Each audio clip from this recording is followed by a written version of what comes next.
Hai sahabat, jumpa lagi bersama saya, Bulan Separuh. Kali ini kita akan sharing-sharing tentang kesalahan dalam menulis cerita fiksi. Dalam hal ini adalah novel. Seperti kata pengetahuan itu universal. Tapi pentingnya novel justru karena dia tulisan individual, tulisan personal. Dan itu menjadi penting. Karena hidup itu tidak sesederhana pengetahuan, ilmu pengetahuan, tidak sesederhana sains gitu loh. Hidup itu rumit, setiap orang mempersepsinya melalui pengalamannya pribadi. Maka semakin kita membaca novel, sebenarnya kita semakin masuk ke dalam aneka bentuk kehidupan yang sebetulnya pelik. walaupun sifatnya personal, tapi dalam menulis novel diperlukan kondisi-kondisi yang relevan agar cerita bisa dengan mudah diterima para pembacanya. Langsung aja, berikut adalah kesalahan-kesalahan yang sering ditemukan dalam membuat cerita fiksi. Pertama, penulis tidak memperhatikan pentingnya penggunaan kalimat efektif, tanda baca, ketepatan konjungsi, dan kaidah penulisan lainnya. Di sekolah dasar dan menengah tentu kita akrab dengan istilah induk kalimat, anak kalimat, kalimat tunggal, kalimat majemuk, kata penghubung, juga tanda baca yang ada di antaranya. Apabila kita memahami hal-hal tersebut, tulisan atau teks yang digunakan tidak akan bertele-tele, bahkan kepanjangan. Pernah nemuin satu paragraf yang terdiri dari satu kalimat aja? Kok panjang banget ya? Di mana titiknya? Hal ini biasanya karena penulisnya kesulitan memahami kaidah kalimat efektif.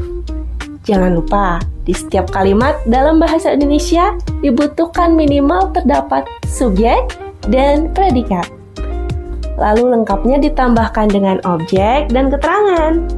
Ingat konsep diterangkan menerangkan, di mana unsur yang diterangkan berada di depan dan unsur yang menerangkan berada di belakang. Jangan terbalik ya. Yang kedua, penulis memaksakan materi yang mentah ke dalam ceritanya. Cerita fiksi merupakan cerita ngarang atau rekaan.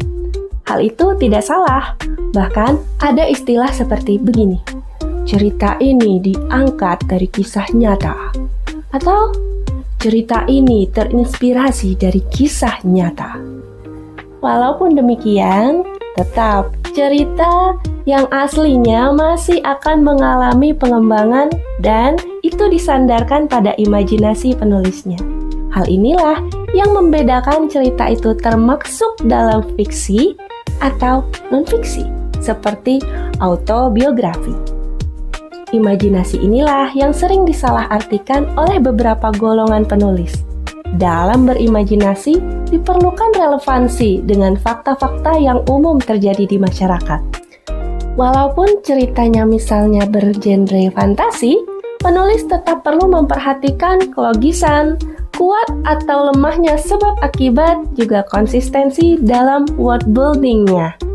Apalagi kalau di dalam cerita itu memuat fakta dan data, maka penulis jangan mengabaikan tingkat kebenarannya ya. Yang ketiga, karakter tokoh yang tidak tepat. Dalam cerita fiksi, umumnya itu disorot satu atau beberapa tokoh sebagai pembawa nyawa pada keseluruhan cerita itu. Tidak konsisten menentukan karakter tokoh bisa mempengaruhi perkembangan tensi cerita. Maka itu, dalam menulis cerita fiksi dibutuhkan pengembangan karakter tokoh agar cerita itu dirasa tetap menarik bagi pembacanya. Hindari membuat tokoh yang tidak sesuai atau menyalahi usianya, seperti pemikirannya, gestur, sifat, cara bicaranya, dan juga penulis perlu menyesuaikan latar lingkungan tokoh, zaman, dan genre cerita. Yang keempat, penggunaan istilah tidak tepat. Pastikan sebelum menulis cerita fiksi, penulis sudah terlebih dahulu menguasai banyak perbendaharaan kata. Hal ini dimaksudkan agar ide yang dimaksudkan penulis bisa langsung sampai kepada pembacanya dengan tepat. Misalnya, pada kalimat begini. Ani kesal dengan Reno yang suka ngaret setiap diajak ketemuan. Ani mendengarkan penjelasan Reno dengan memelototinya sambil menyilangkan tangan di depan dada. Penggunaan kata-kata menyilangkan tangan di depan dada di sini justru dapat membelokkan maksud penulis yang sebelumnya ingin menggambarkan emosi kecewa dan cenderung marah.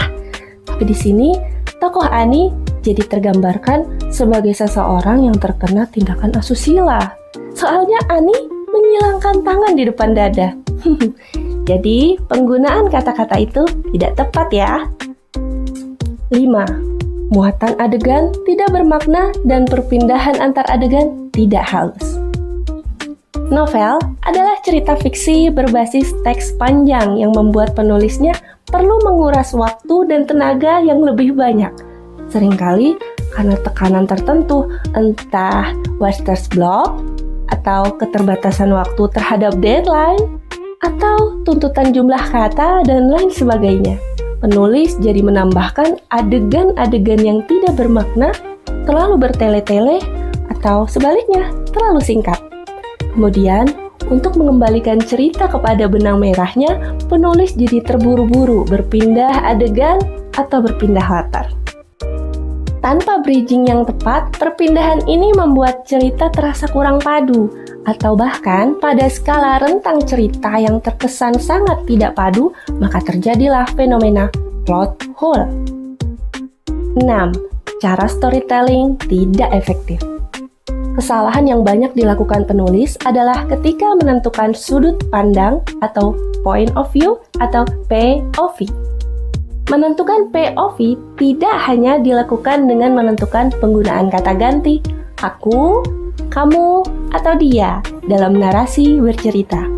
Penulis pada tahap ini juga perlu memperhatikan porsi hal-hal mana saja yang perlu disorot dan mana yang tidak, sesuai sudut pandang yang dipilih. Selain itu, konsekuensi penentuan POV merembet pada penentuan gaya bahasa dalam bercerita sesuai dengan tokohnya, setting, dan genre cerita. Dan satu lagi hal yang perlu diperhatikan, cara bercerita, showing, dan telling perlu dilakukan secara proporsional agar cerita tidak malah jadi monoton, bahkan membosankan. 7. Terdapat bagian-bagian cerita yang keluar genre. Inilah pentingnya perencanaan sebelum menulis cerita. Penyajian bagian-bagian sorotan yang terlalu melebar dari cerita inti dapat membuat genre cerita jadi kacau. Jadi, sebelum menulis naskah cerita, jangan lupa batasi ruang lingkup dan tinjau ulang kerangka ceritanya. 8. Judul tidak representatif. Cara penulis menentukan judul cerita tentunya berbeda-beda. Ada penulis yang menentukan judulnya duluan, baru diikuti dengan menulis konsep cerita kemudian. Dan ada pula penulis yang menentukan premis cerita duluan, baru setelah kerangka jadi, penulis akan menentukan judul di kemudiannya. Hal ini bebas ya, kedua cara tersebut worth it kok. Asalkan penulis memperhatikan konsistensi yang terkait dengan judul dan pengembangan ceritanya. Kebanyakan cara pertama itu yang membuat pengembangan cerita, membuat inti cerita jadi tidak konsisten dengan penentuan judul di awal. Kalau sudah begitu, agar judul tetap dapat mewakili cerita, maka penulis perlu merevisi judulnya. Atau untuk menghindari hal itu, penulis sebaiknya perlu mematangkan dulu perencanaan konsep ceritanya sebelum menentukan judulnya. Nah, sahabat, itu adalah 8 poin kesalahan yang sering ditemukan dalam membuat cerita fiksi. Semoga bermanfaat. Sampai jumpa di kesempatan lainnya.